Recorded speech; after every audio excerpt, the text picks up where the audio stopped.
Happy Wednesday, everybody. Welcome to the Brownwood Lions Coaches Show here on KOXE. I am Derek Stuckley, along with Brownwood Lions head football coach and athletic director Sammy Burnett, and a very familiar face today who we will introduce for the few of you who may not know her here in a little bit. How are y'all doing today? Great. Good. Well, thanks for spreading out these answers with so many words. Welcome. So who wants to go first? Coach, you want to talk about football first? Man, let's go. Okay. I'm ready. What have y'all done this week? It's the bye week. Oh, nothing. Ate popcorn and candy. Well, Not really. We've continued our weight workouts like we always do. Do some conditioning. Sorry, this always happens. But we've gone out and worked on some specialty things like snapping. If you noticed, against Estacado, we had an issue snapping. But we have plenty of times we've worked on that, worked on our extra point snaps, worked on holds, worked on some punts, worked on some returning stuff, fielding more balls, more reps, got some machine work with receivers, routes with quarterbacks and receivers, linemen working on some things, just going over the techniques and just rehashing in their mind our plays that we run and rules based on fronts. D-line has been over there working on their technique and what they're doing, with the addition of Cole Miller and Trent Lofton back. That's going to be big for us. So just, keeping the rust off, but doing it at a pace that it's more learning and going through it and walking through it and more mental reps. So I really like that part of it. I believe that sometimes you can go too fast and kids don't really gather. And I want kids to ask why. I want them to know why we do what we do so they can understand the scheme better. So we have a little why time. That's what we call that. So I've been proud of that. Today was a weight day for us, and then tomorrow, I don't know if we're sold out or not, but it's going to be kickball, and it's going to be the coaches against the kids, and we're going to get after them. We may be more injured on the coaching staff after that game than we've ever been, but we're going to get out there and try to light those boys up. all right. So as far as the playoff goes, have y'all started prepping for that, or how's that looking so far? Got film today, so we started working on that, which is typical. Even though we have a bye, they agreed to change. I worked some deals with them, but they've worked some deals with us, and their coach has been very cordial with that. So we got film today. We sent them our 4 district films, and they sent us their 3. And, of course, on Friday after they play, we'll get that final district film, but allow us to go ahead and break film down. We're not worrying about playing on Friday, so we can really focus on them.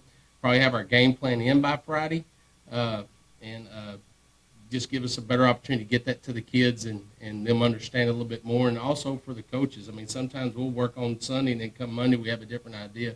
So it just gives us a little bit more time to get ready for them and then, sort of make sure our kids understand the simplicity of the scheme, maybe get that to them on Friday instead of Monday, and they can already go through it and look at the game plan.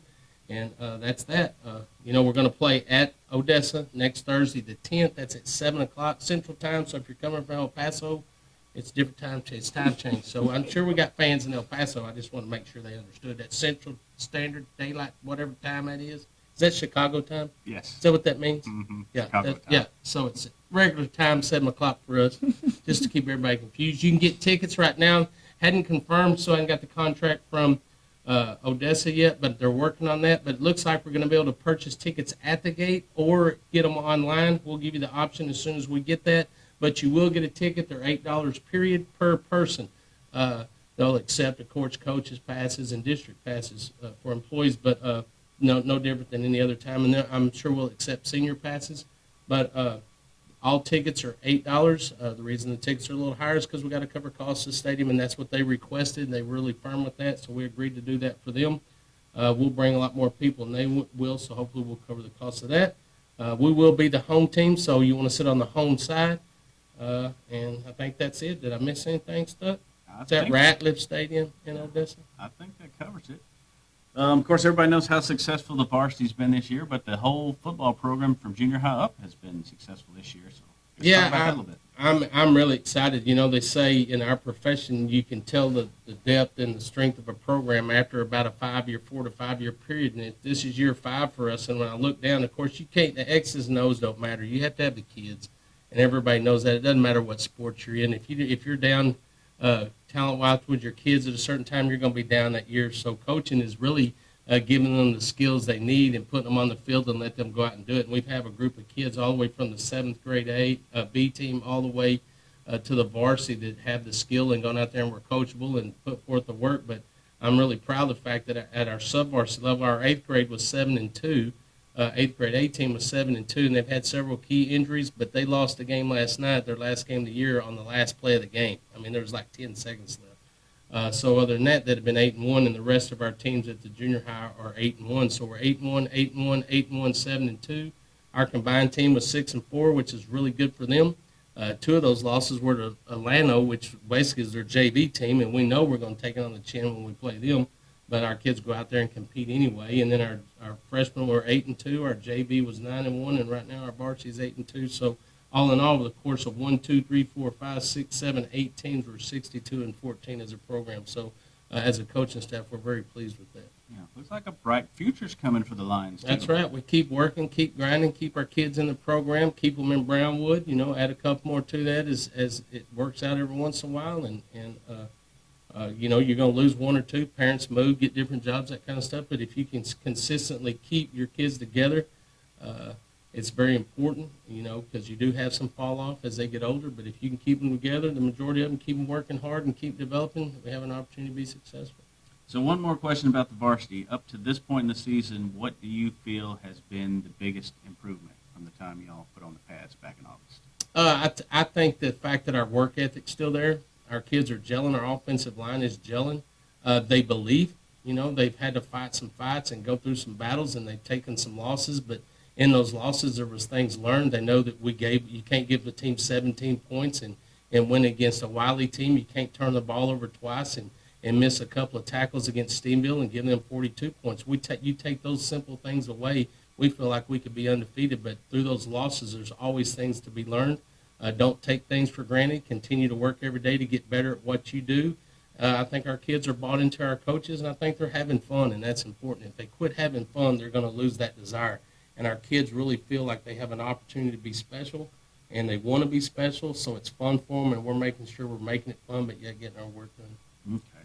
Well, let's shift gears a little bit, talk a little girls basketball. Let's do. And I will let you introduce our guest. Okay, she doesn't need any introduction. She's been here way longer than I have, but Heather Hortz, our girls coordinator and girls basketball coach, does a great job, not just in basketball, with everything. She helps me a lot, so that goes unnoticed, but she helps me a ton. I trust her in what she does and her leadership with the girls' side. I don't know, she can tell you about her program right now, but I know there's great numbers. I was out watching them yesterday, and just them going through their drills, they're 100 miles an hour already, but I know that she has good numbers, and I know those girls are excited, so I'll shut my yapper and let Coach Schwartz tell you a little bit about it. Well, thanks for the good introduction. You're welcome, Coach. So what is this, 14th season now? 14th as the head, 15th overall at Brownwood. You're getting kind of old. I am. Yeah. Hey, she's mama. That's true. Yeah, she may not have been a mama last time we talked to her, was you? Yeah, how's No, the I was whole not. mom life and coach life going for you? It's good. We're adjusting, Richard helps out a lot with, taking care of her while I'm at practice or hosting playoff games. So it's been an adjustment, but it's been a good and fun one. Okay. Unlike her mama, she's sweet.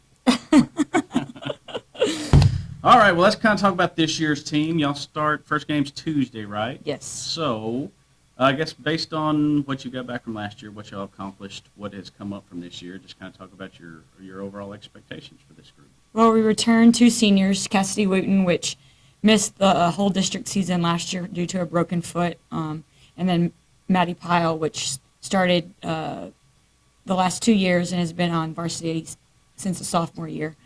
We scrimmaged on Saturday over at Brady. It was us, Brady, Ozona, and Rock Spring. And we're going to have a lot of youth this year, but they play hard. From what I saw and what I really liked is we're not going to lack in effort. And they played hard. It just might be 100 miles an hour in the wrong direction, but we can fix that. And I was really pleased. You can't coach effort, and we can work with effort, and we can work with the X's and O's. And by the time we get to district, I think we'll be playing to the potential that we should be. We're going to have 2 freshmen play a lot of minutes for us. We're going to have 3 sophomores play a lot of minutes for us. We have a couple of juniors that are going to give us some big minutes. So as long as we're gelling and continuing to play with the effort that I saw on Saturday, we'll be okay, and we'll compete, and we'll give ourselves a chance to win. So who are some of the new girls to keep an eye on this year? Well, 2 of the freshmen, our starting point guard will be Isis Hall, which is the sister of Ike. She'll run our point guard. Hannah Dean coming over from volleyball, so she got a lot of experience on the varsity level at volleyball. So they're going to play vital roles in us being successful. Sydney Wyndham, our number one cross country runner, she's coming over. She played in our playoff game last year due to injuries. She's going to have to play a big role. So those three are going to have to step up for us to be successful this season. So what do you feel are the biggest strengths of this group, and what do they need to improve on the most? Just the strengths is they're very coachable. We film practice, and they're watching film every day after practice. And like I said, their effort, you can't coach effort. And as long as they give those two things and wanting to learn and continue to get better and continue to grow, we can work and we can be successful with that. The improvements, we're just going to have to take some lumps as we go, and we're going to have to continue to grow and continue to, not use the excuse that we're young. Well, I told them the other day at practice, like, it doesn't matter if you're 14, 15, 16-year-old. On the court, you're going to have to be able to be mature and play to the strength of the team and to be able to compete against 17, 18-year-old girls. We're not going to use the excuse that we're young. Okay. Before y'all get to district, what's the main things you want to see out of this group? Just continue to play with consistency. We're going to have to develop our offensive game. Defensively, always teams have played defense. Finding a consistent score. We're going to change our defenses a lot this year. We're going to press, so we have to make sure that we're continuing to get in good shape so that we're able to press for 4 quarters. So just using the preseason games and tournaments to just get in really good shape and find our gel as a team and find who's our starters and who's going to be the vital people coming off the bench. District this year is Glen Rose, Stephenville, Mineral Wells, and Graham. So how do you feel that district stacks up? Well, Glen Rose and Stephenville are always tough. Glen Rose returns their whole team from last year who were sophomores, and then they had a move-in that was an all-state player, so they're going to be really tough. And Stephenville's always tough year in, year out. But I think if we're continuing to improving and competing at the level we need to compete at, I think we put ourselves in a good position to make the playoffs and compete in district. Okay. So last question then, how successful can your team be this year, and what do they have to do to realize their potential? Well, we're really fast and we're really athletic. So, if the young ones continue to grow up during the preseason, I think that, the sky's the limit for them. And the future is really bright with being able to start 2 freshmen and a couple sophomores. The future's really bright as long as those seniors continue to lead those young ones. I like what I see from my team, and I like us moving forward. Okay. So Tuesday's the first game. Let everybody know when and where that is. We're traveling to Eastland. The JV will start at 5, and the varsity will start at 6:15. Our freshmen will travel to Goldthwaite on Monday at a 6 o'clock start over there. We're going to have an inter-squad scrimmage on Thursday. We're just going to split up, treat it like a game, and go out and compete against each other. Okay. When's the first home game? Our first home game is the Monday of Thanksgiving break against Early. It's during lunch, so hopefully some of those fans can come out during their lunch break and watch us take on the Early Lady Horns. All right. So anything else you want to say about your team, Coach? No, I just hope we feed off the success that Coach Burnett and the football team have had this year. And, it's just once one team has success, it's just good to feed off them and keep rolling. And, I appreciate everything that Coach Burnett does to support the girls program. And just, we just want to follow in that and keep the success rolling in the girls program. All right. Anything you want to add over there, sir? With those girls, I get to watch them. They are pretty fast. She doesn't have tons of height. Does Glen Rose still have that big, tall? They do. She's only a junior. That's crazy. Anyway, you can run circles around that, but the fact that those kids are motivated. But just like, when those kids that played for us earlier in the year had to learn the speed of the game, once those girls learn the speed of the game, they got the passion, they got the one, they're going to be plenty successful. Okay. All right. Anything else we need to mention today, Coach? Yeah, let's thank those that make this show possible for sure. Auto Glass Magic, Burner Auto Group, Syntex Body and Paint, Syntex Equipment Sales, Citizens National Bank, Dan Hill Containers, Dr. Bon Young, Dr. Pepper Bottling Company, Edward Jones Investments, Kendrick Medical, Howey Enterprises, Humphrey Pete, Spartan Funeral Home, Landmark Life, MC Bank, Painter and Johnson Associates, Smith and Sharp Agency, Sonic Drive-In, Stanley Chrysler, Texas Bank, Weldon Wilson Electric, Western Bank, and Willie's Deeds. All right, we will be back here Monday for a full wrap-up on the kickball game. Yeah, kickball. And we'll also start looking ahead to El Paso Irvin right here on KOXE, KOXE.com, the KOXE app, and the KOXE Facebook pages. I think I'm going to be all-time pitcher. Okay. I'll be all-time pitcher. Well, how's your leg doing? And not good. I had to kick with the other leg. No, I'll do it. I'll get it. I'll at least did kick one time. Okay. Now, I got to tell my sister and brother-in-law, they always listen, get back to work. This ain't what they call those when they have like a bunch of people. Union. It's not a union. Get back to work. Get those knives made. Let's go. All right. Have a great day, Brownwood.